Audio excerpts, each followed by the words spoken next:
Welcome to another Business Spotlight, where we share insights and pearls of wisdom from local business owners. My name is Kerry James. I'm a business coach and a facilitator. But this morning, I'm delighted to welcome to the Business Spotlight Mr. Stuart Bradley, founder of Dedos. Good morning, and great to have you on, Stuart. Thank you, Kerry. Nice to be here. Excellent. So Dedos, the name of your company. Intriguing title, Stuart. Please give us a little bit of background. How long have you been running that business, please? And what do you specialize in? Yeah, happy to. So Dos Dedos, it's Spanish. It means two fingers. So in that right context direction. of Dos Dedos, yeah, the V stands, well, it can stand for peace, it can stand for victory, but it also stands for values. So all of my career, I've worked in sort of the creative industries. And what I've learned in that process is that if there's something of substance, of soul, of authenticity behind any branding message or creative message or sales message, it resonates more. So from sort of years of doing the sort of the values piece and then the sort of the more creative marketing execution, I now focus solely on the values piece. So I'd help organizations either work towards articulating what they stand for, or if they already have a set of values and beliefs, almost sort of sense checking them against the market and going, okay, you say you stand for these things, but does the market receive them? Does the market believe them? And just going, okay, well, there might be a gap there, or there might be an opportunity there. So let's make sure you're using your values in the right way. You're articulating them clearly. You're delivering them. And that's exactly what Dos Dedos does. It's that conduit to making sure your values get from your head, your boardroom, your leadership team, to the market, to your team, because obviously a team, a workforce is more engaged when there's something to believe in, something to stand for, a mission that's worth working toward. So yeah, I use the V of values to achieve peace and victory by using values in your organization. So excellent. Well, there's a bit of crossover in terms of what we do, so I'm really interested in exploring that a little bit, Stuart. So what might be a typical or ideal client for you in terms of size, shape, industry sector? Do you know what? There isn't one. Which is not sort of like a lack of focus. It really is that from a one-man band like myself to a 500 strong, or I work with companies that are the length and breadth of this companies that are massive in America, down to sort of teams of 10. So from bathroom companies to creative industries to denture manufacturers to telecom businesses, I have a very varied portfolio of clients.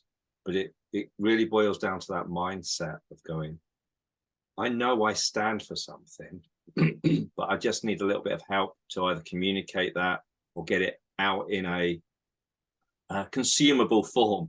Because sometimes you'll sit down with a founder or a leadership team, and they'll say, we stand for all of this, and the parchment will come out and it'll be a big scroll of all the things they believe in. You go, okay, let's distill and make that bite size, so that the person on the street can go, yeah, I get it, I understand it, I buy into that. So any industry, any sector, any size, I'm happy to talk to anyone, but it comes from a belief and a mindset. So they have to, we have to be on the same wavelength first. So it's more about that line of thinking.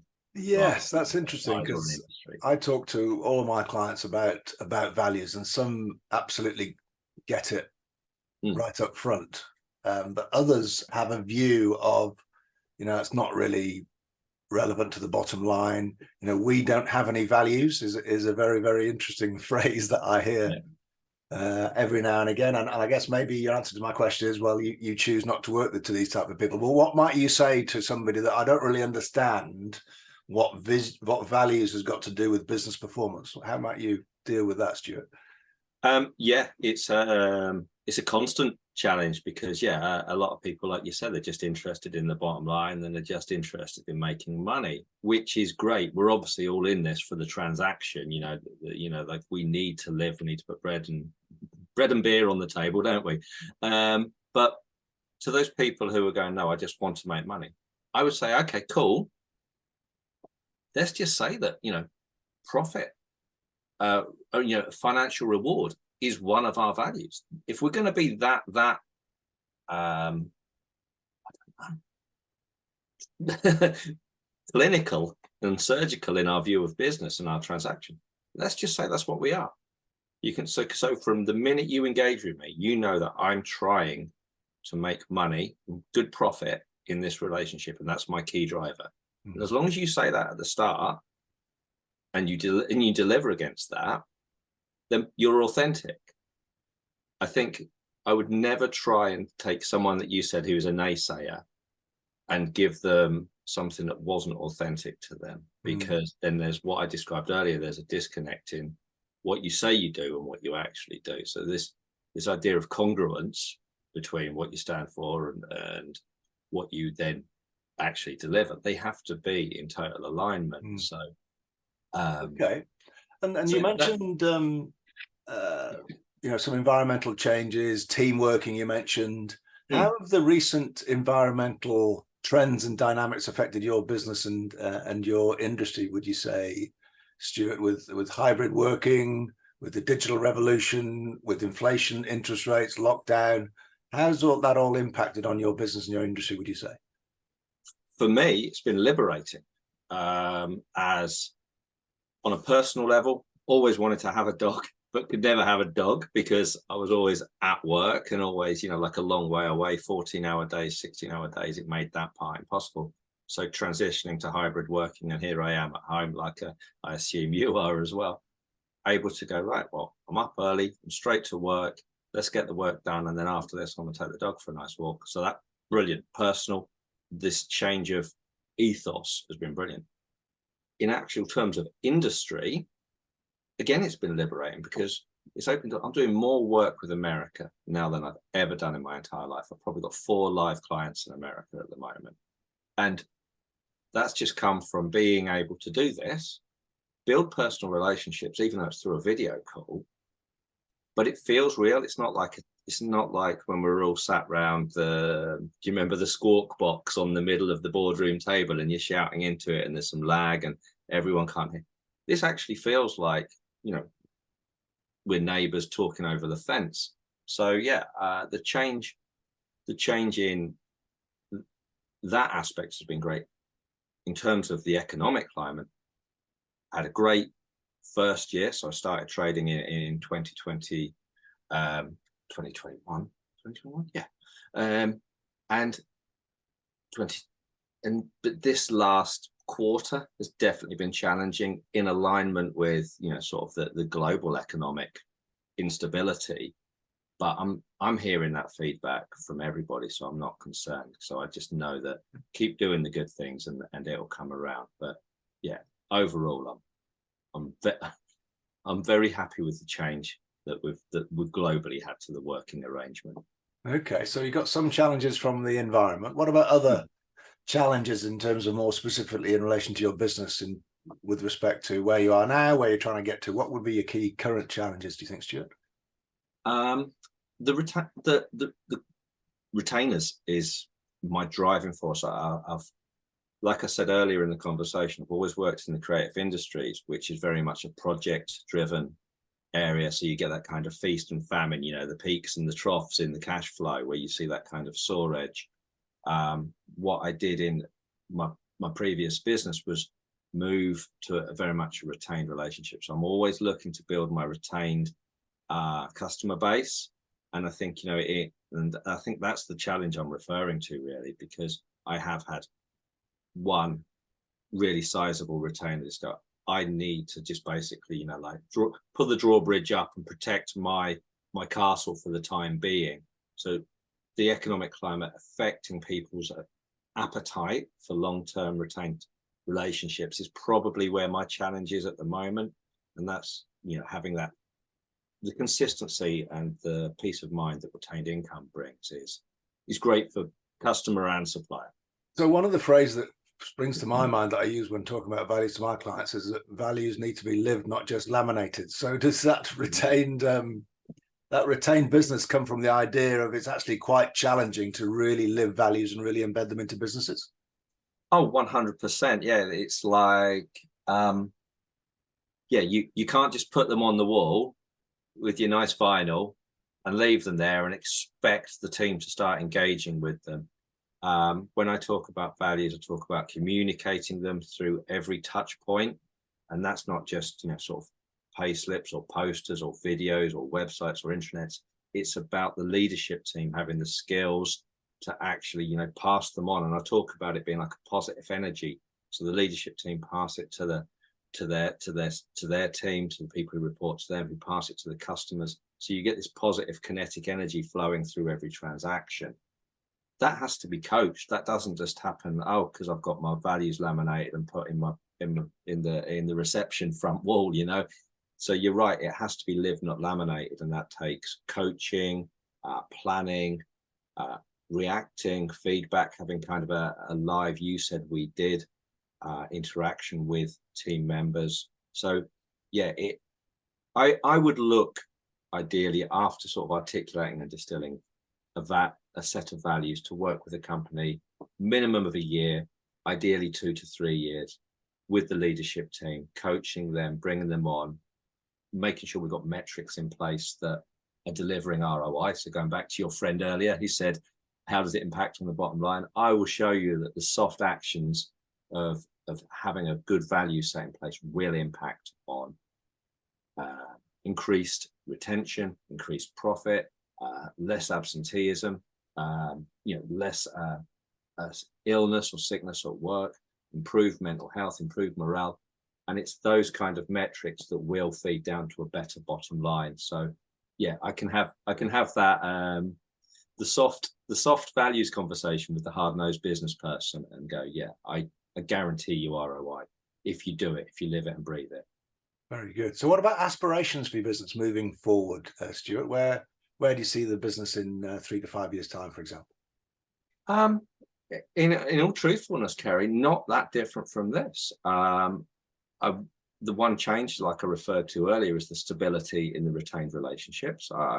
Building that bank of retained customers is always what I'm working toward. But no, I intend to be just me. I don't intend to grow the team, because I like the ability of myself being at the center of it.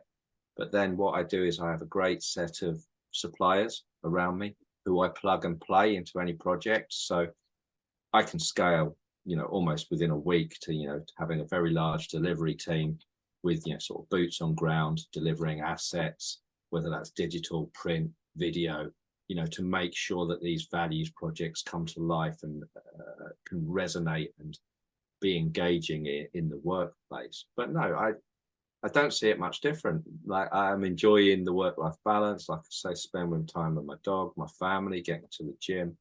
Those things have become my driving factors. And it's that what is it? Live to work, work to live, balance. That's where I want, that really good quality of life. Absolutely. Very good. Yes. Build a business that gives you exactly what you want in your personal life. That's really the ideal goal, isn't it? Well, so it ripples out, doesn't it? Because if you're happy, and this is values again, isn't it? Like, if I'm happy in myself, then everything else kind of ripples outward, doesn't it? And that's the same with having good, authentic values at the heart of your business. It will ripple out and have a positive effect. So yeah. So what about lessons as a business owner then, Stuart? If you were kind of to start out today as a business owner, and knowing what you know now, what advice might you give yourself as the top lessons that you've learned? I think no path has been smooth, and my career path, my trajectory certainly hasn't been smooth. But like I say, it still got me to a place where I'm happy, and we make mistakes along the way. And I think talking to my 18-year-old self, or my 28-year-old self, or my 38-year-old self is, or even my 48-year-old self, he needs a word with him now and again. It's this idea that being honest at every juncture is imperative, and that's I know I've been guilty in the past of choosing my battles, going, oh, I won't speak up with this instance because that I'll save that conversation for tomorrow when it might be a bigger, more pertinent conversation. And I think it's this idea of just going, well, that's not actually a big deal. If I talk about it now in an honest and open fashion, with kindness in my heart, with, you know, meaning it with love, and just go, right, if I just pick up on that word or that sentiment in the last thing you said, didn't quite feel right to me, let's just nip that in the bud or have a quick conversation about that now.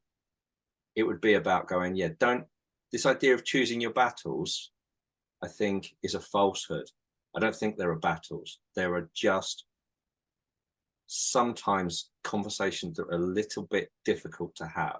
And I think it's just have the small, difficult conversations regularly so you don't have to choose your battles because they'll never come. It's this idea of sort of nipping them in the bud, this idea of dealing with things at a micro granular level. So that would be my interesting, my former self.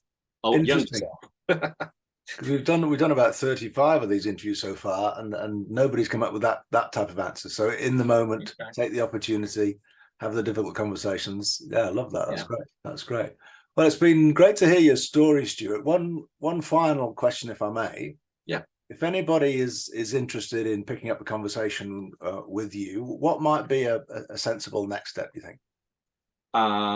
Yeah, kind of the obvious ones, really.